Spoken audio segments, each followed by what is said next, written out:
ఇండిగూడెం police station లో గుర్తు తెలియని ఒక మహిళా వృద్ధురాలు వారం రోజులుగా చలిలో విశ్వ హిందూ పరిషత్ రాము ఇంటి గోడ పక్కన రోడ్డు మీద నిద్రిస్తూ ఉండడం చూసి చలించి నేను కొప్పాక శ్రీనివాసరావు రాము కలిసి ఎస్ఐ దృష్టికి తీసుకువెళ్లడం, తద్వారా గ్రూప్ లో పోస్ట్ చేసి ఎవరన్నా ఐడెంటిఫై చేస్తారని పోస్ట్ చేయడం జరిగింది.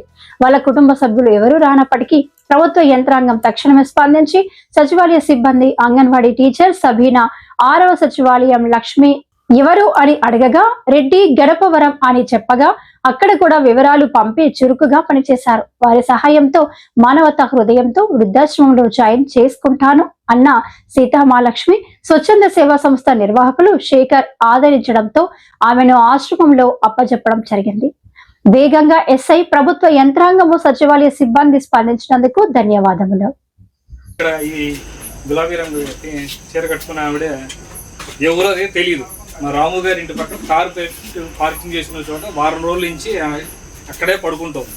రాత్రులు కట్టికి చలిలో 2 రోజులుగా మేము 3 రోజుల నుంచి అబ్జర్వ్ చేసాం.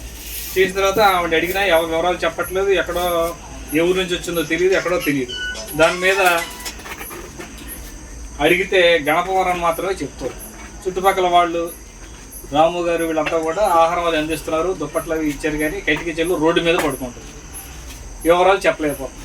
దీంతో అసలు ఏం చేయాలి అని తెలియక ఫస్ట్ ఈ ఆశ్రమాన్ని సంప్రదించాము. సరే, వారు శేఖర్ గారు మానవతా దృక్పథంతో ఇంతమందిని ఆదరిస్తున్నారు కాబట్టి ఆమెను జాయిన్ చేసుకోవడానికి అభ్యంతరం లేదన్నారు. విషయాన్ని మనం పోలీసు వారి దృష్టి కూడా తీసుకెళ్తే బాగుంటుందని చెప్పి నేను రాము గారు కూడా కలిసి ఎస్ఐ గారికి చెప్పాం. వారు కూడా సరే ఫోటో తీసి ఒకటి గ్రూప్లో పెట్టండి, మనం ట్రేస్ అవుట్ చేద్దామన్నారు. వెంటనే ఆవిడ ఫోటోతో సంబంధించిన వివరాలు పోస్ట్ చేశాం.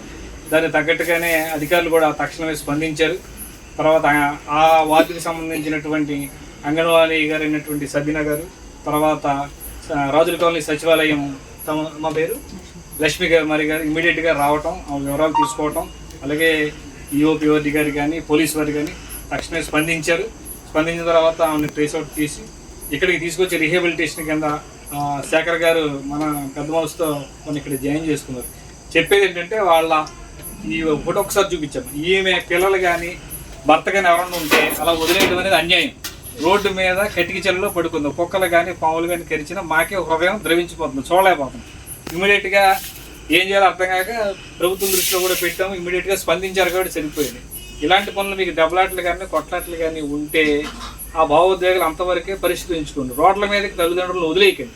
ఇప్పుడు ఆ ఇంట రోడ్డు మిట పడుకుంటూ ఉంటే అంత చెల్లో అంత వృద్ధాప్యంలో ఉన్నవాడు ఎలా పడుకోగలుగుతుంది? మానవత్వం ఉండాలి కదా.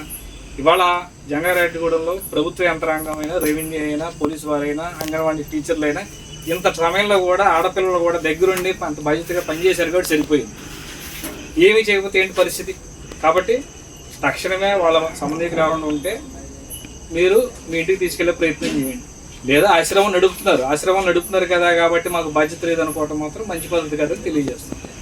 డిపార్ట్మెంట్ల వారందరికీ కూడా ధన్యవాదాలు తెలియజేస్తాం.